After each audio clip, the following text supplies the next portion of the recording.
L'édito de Djameldine Benchenouf. Salam alaikum, Azulfillaoun, bonsoir.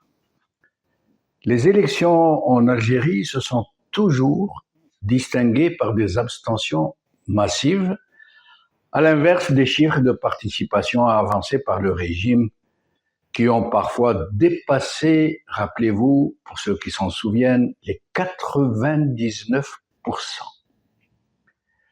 Mais il est vraiment arrivé en ces temps de flicage systémique que de tels records soient tout à fait sincères, pour la simple raison que le vote était obligatoire. Quiconque ne votait pas devenait un mouton noir, qui ne pouvait prétendre à aucun droit. La carte de vote dûment estampillée de la mention « à voter » était exigée pour n'importe quelle demande administrative. La carte d'identité, le passeport, l'autorisation de sortie, la demande de logement, la demande d'emploi et jusqu'à l'inscription sur les listes de l'électroménager. Ce qu'on ne disait pas, par contre, est que la majorité des enveloppes glissées dans l'urne contenaient des bulletins nuls.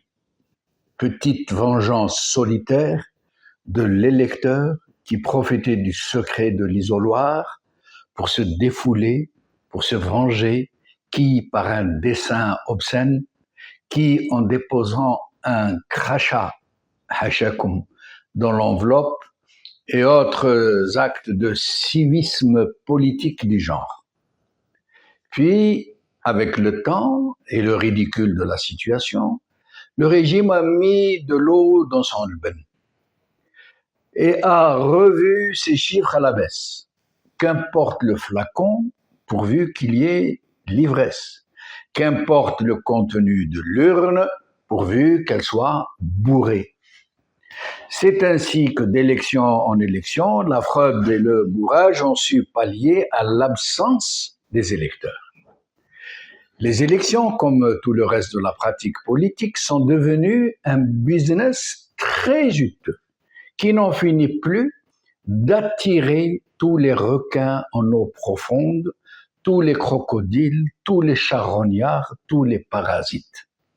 Un très juteux business depuis les candidats au Parlement qui achètent leur positionnement aux enchères publiques et leur élection aussi, jusqu'à la désignation de la foule de personnel, au pluriel, qui participent à la tenue des élections, à leur dépouillement et surtout à ce qui est censé être leur surveillance.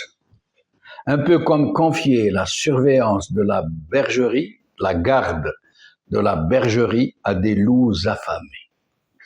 Un monde interlope de fraudeurs, de trafiquants, de maquilleurs, d'escamoteurs, de hableurs, d'arracheurs de dents.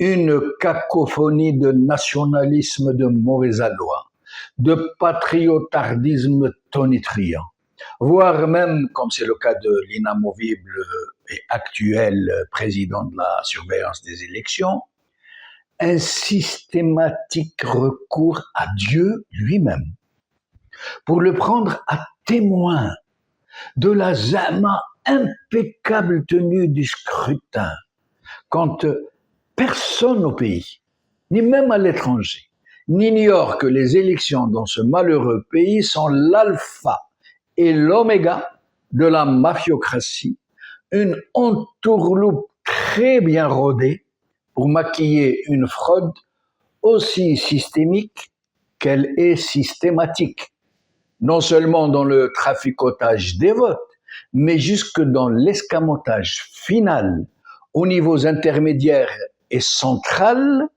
où les résultats sont alignés à la décision initiale des faiseurs de roi, pour que leur volonté soit. Mais depuis le Hirak et le refus des Algériens à un 5e mandat, une nouvelle pratique citoyenne, vraiment citoyenne ce coup-ci, s'est invitée à l'équation, ou dans l'équation. autrement plus décisive, autrement plus rassembleuse et autrement plus menaçante pour un système qui n'en finit plus de vaciller sur ses fondements de boue et de sang, un système très affaibli par les purges de l'après-Hirak et qui n'a pas d'autre alternative que le mensonge et la répression. Oui, une nouvelle donne qui a surpris par son ampleur et sa cohésion, non plus cet abstentionnisme qui peut s'identifier à de la résignation et de la lassitude, mais un boycott volontaire et réfléchi, un acte politique d'une ampleur inégalée jusque-là en Algérie, tout particulièrement aux dernières législatives, au référendum sur la Constitution et au présidentiel de 2019, censé avoir porté l'actuel président sortant à la magistrature suprême, comme ils disent.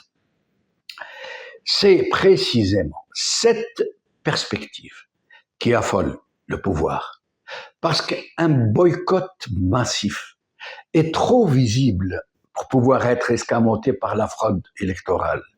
Il faut du monde dans les bureaux de vote pour pouvoir noyer le poisson. Il faut faire croire aux opinions publiques étrangères, notamment, que le peuple algérien est massivement derrière ses dirigeants, derrière sa glorieuse armée. Les prochaines élections présidentielles seront d'autant plus décisives qu'elles devront démontrer que ce n'est pas l'armée qui aura choisi Tebboune, mais le peuple algérien, et de la façon la plus massive qui puisse s'imaginer. Mais pas trop, cependant. Il ne faudrait pas non plus que les Algériens se prennent vraiment au sérieux et aillent voter en masse. Ce serait affaiblir l'influence des faiseurs militaires de roi dans la sphère de la décision politique. Ce serait donc comme si le peuple algérien aurait choisi lui-même son candidat, son président, sans que celui-ci soit désigné par l'armée. Il est donc vital pour le système de pouvoir assurer un certain équilibre dans la participation, ni beaucoup trop, ni pas du tout. Les maîtres du jeu ont juste besoin d'une affluence minimale pour pouvoir donner l'illusion d'une vraie participation et d'une élection transparente. Le reste sera du ressort des gens qui ont été désignés pour faire le sale boulot. Qala khair.